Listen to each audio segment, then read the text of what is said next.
Here I'm going to go over some basics with respect to CRM solutions.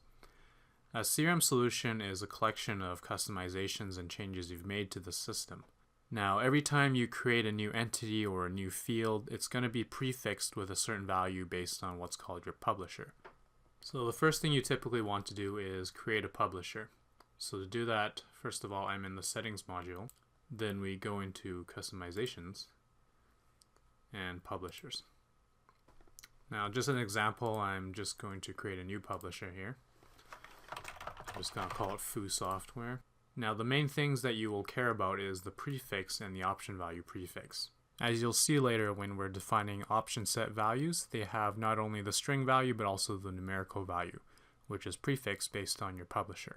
This is a number that's generated based on the letters here you have for your prefix, or if you want, you can always overwrite it and use your own custom numbering. So here I'm just going to change this to foo. So now I'm going to save and close this. Now we have a publisher that we can attach to our solutions. The biggest advantage of this is if you're working in a system with multiple publishers, you can easily identify via the database or just by eyeing it which items belong to who and who created them.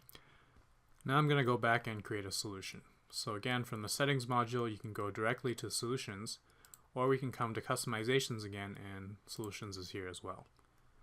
So I'm going to create a new solution. Call it demo solution. You don't have to fill this part out. It will automatically populate once you select another field. And we'll just call it version 1.0.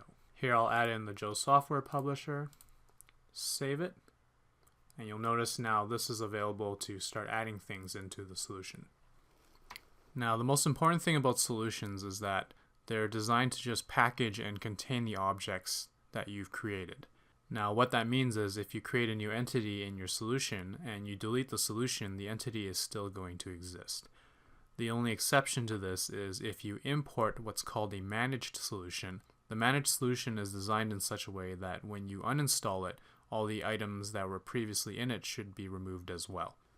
Generally speaking, you'll be working with unmanaged solutions anyways. Managed solutions are typically for vendors who are selling prepackaged solutions and modules.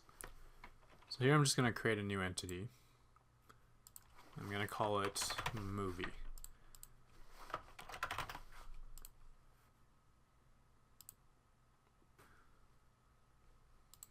Now we see that the beginning of the name has the publisher prefix on it. One thing to consider, again, because if you delete the solution, this movie entity is still going to exist in the system. The other thing to consider too is that someone else can be making modifications to this movie at the same time. So if you know that you're going to be making changes or development to an item that someone else might be doing simultaneously, you'll have to coordinate your efforts to some degree to avoid any sort of conflict. Lastly, for any changes that are made in the solution, the changes won't actually take effect until you publish it.